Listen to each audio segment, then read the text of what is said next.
दोस्तों एक गांव में एक जो रंजिश की जो चिंगारी है वह बीते मंगलवार को भड़क उठती है और फिर चलती हैं लगातार गोलियां और उन गोलीबारी में 3 लोगों की हो जाती है हत्या। दोस्तों इन लोगों ने जानबूझकर उन लोगों की जान ली है, वह भी गोली मारकर।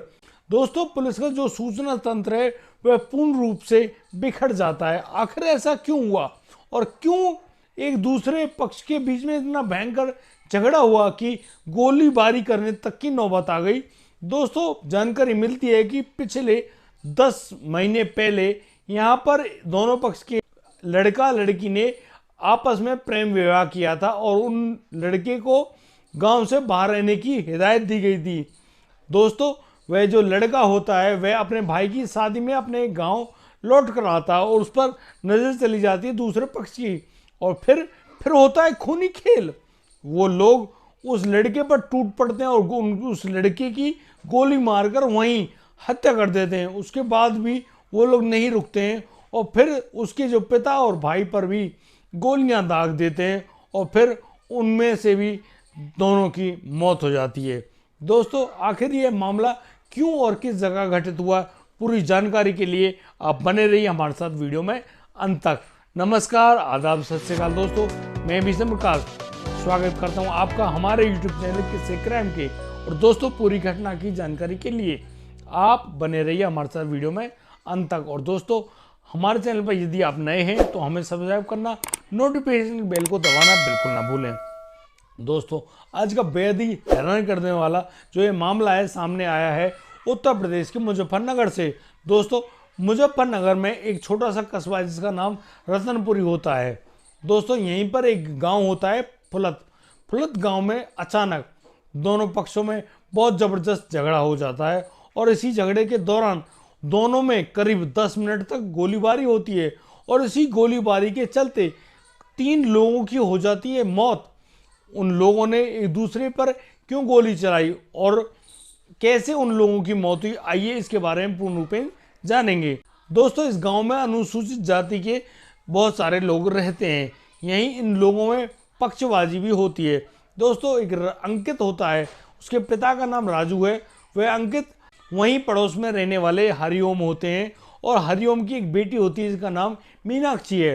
दोस्तों ये जो अंकित है ये नाई का कार्य किया करता है और बाल काटता है। दोस्तों इसी दौरान इस मीनाक्षी के साथ हो जाता है प्रेम प्रसंग के चलते ये दोनों अब घर से भाग जाते हैं और फिर ये दोनों कर लेते हैं कोर्ट मैरिज, क्योंकि ये दोनों बालिग होते हैं। दोस्तों इनके भाग जाने पर अब जो हरिओम पक्ष है वह राजू पक्ष के घर आकर कहता है कि तुम लोगों ने अच्छा नहीं किया है मेरी बेटी को भगा कर, हम तो आखिर एक ही गांव के और भाईचारे के लोग हैं, लेकिन ये जो तुम्हारे बेटे ने किया है ये निहायत ही गलत है। और दोस्तों जो हरिओम पक्ष है वह अब उस अंकित के पिता को देख लेने की धमकी देते हुए उस जगह से चले जाते हैं।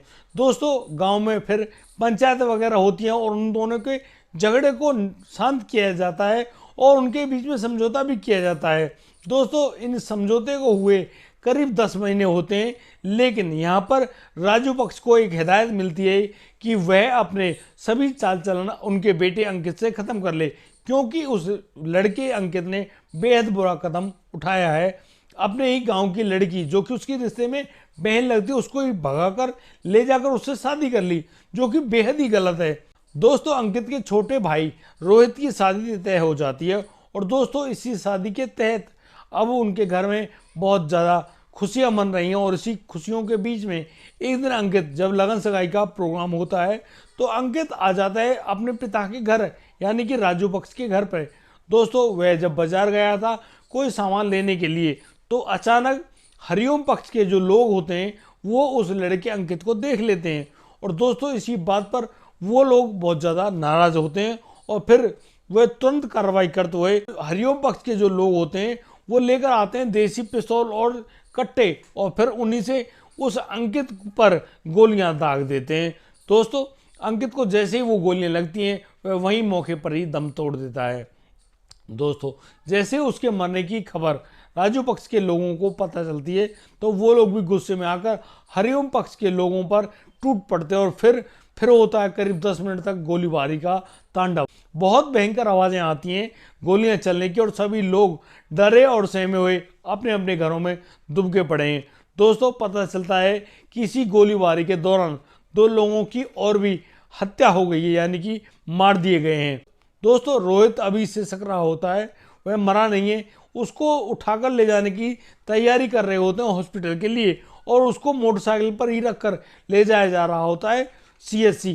दोस्तों रास्ते में ही रोहित भी दम तोड़ देता है और दोस्तों इसी प्रकार से यह गोलीबारी का जो तांडव है करीब 10 मिनट चलने के बाद बंद हो जाता है, जिसके परिणाम स्वरूप करीब 3 लोगों की हत्याएं हो गई। दोस्तों एक गांव में ऐसी गोलीबारी होना कहीं ना कहीं पुलिस के सूचना तंत्र पर भी उंगली उठाता है।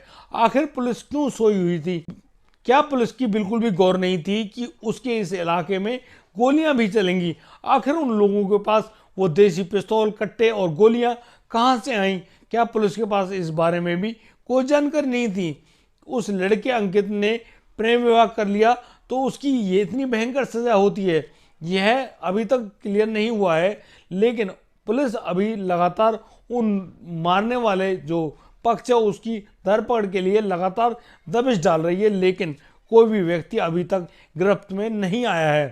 अंकित उस लड़की जिससे वो प्यार करता है, जिसका नाम मीनाक्षी है, मीनाक्षी को करीब 10 महीने पहले लेकर भागा था और तब से दोनों परिवारों के बीच में इतना भयंकर गुस्सा पनप रहा था।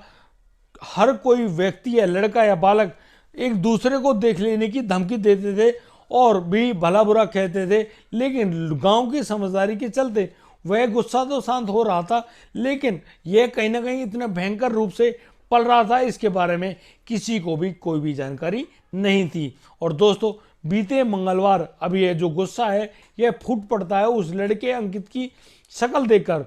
दोस्तों जैसे हरिओम पक्ष के लोग उस लड़के जिसका नाम अंकित है उसको देख लेते हैं तो बस इसी बात पर नाराज हो जाते हैं और नाराज होने के चलते वो लोग उस पर गोलियों की बौछार कर देते हैं। वहीं मौकाए वारदात पर मौत के घाट उतार दिया जाता है। दोस्तों ये बेहद ही हैरान और परेशान कर देने वाला मामला है, क्योंकि कोई भी व्यक्ति शादी करने के लिए आज़ाद है और वह जिससे चाहे उससे शादी कर सकता है।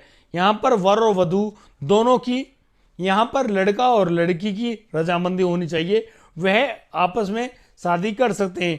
लेकिन दोस्तों यहाँ पर मैं आपको इस प्रकार के संबंध के बारे में जरूर मना करूँगा कि यदि आप एक ही गांव में रहते हैं और उसी गांव की दूसरी लड़की से जो कि रिश्ते में और गांव की होने के नाते आपकी बहन ही लगती है, आप उनसे कैसे शादी कर सकते हैं? यह बेहद ही हैरान और परेशान कर देने वाली बात है। भाई रिश्ते में अपनी बहन से कोई व्यक्ति शादी कैसे कर सकता है? भाई बहन का वाकई में बड़ा पवित्र रिश्ता होता है और आप सब लोग भाई बहन होंगे और आप लोग अपने भाई बहनों की बड़े ही दिल से प्यार करते होंगे, प्रेम करते होंगे। और दोस्तों यहाँ पर आपने इसी प्रेम के चलते अपनी मर्यादा बचा रखी होगी, लेकिन इस प्रकार की जो ये नई पीढ़ी आ रही है ये बेहद ही गलत प्रकार की बातें निकाल कर आ रही है कि एक ही गांव की जो लड़की जो रिश्ते में उसकी बहन लगती है उसी से प्रेम विवाह कर लिया। ये कहाँ की सत्य बात है? दोस्तों इसके परिणाम तो गलत होंगे ही, क्योंकि शास्त्रों में भी कहा गया है कि समान गोत्र के लोग आपस में शादी नहीं करने चाहिए और यदि वो लोग ऐसा करते हैं तो फिर उनकी जो पैदा होने वाली जो उनकी संतानें हैं उनमें बहुत सारी विसंगतियां पाई जाएंगी, यानी कि उनके शारीरिक रूप से अपंगता पाई जाएगी, जो कि बेहद ही खतरनाक है।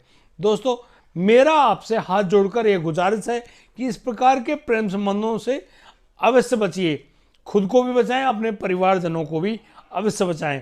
और दोस्तों हमने प्रयास किया है कि समाज की इस कुरीति को आपके सामने लेकर आएं, सच्ची घटना को सामने लेकर आएं और दोस्तों इन घटनाओं से सबक लें कि इस प्रकार की किसी भी घटना में शामिल ना हो। और दोस्तों यदि आपको हमारी वीडियो और दी गई जानकारी सही लगी हो तो आप लोग हमें लाइक करें, कमेंट करें, शेयर करें और हाँ सब्सक्राइब करना बिल्कुल ना भूलें। दोस्तों अब दीजिए मुझे इजाज़त, मिलता हूँ कल रात, मिल लाता हूँ एक नया संदिग्ध मामला। तब तक के लिए आप बढ़िया रहें, बेहतरीन रहें, अपने परिवार का बखूबी ख्याल रखते रहें। जय हिंद, जय भारत।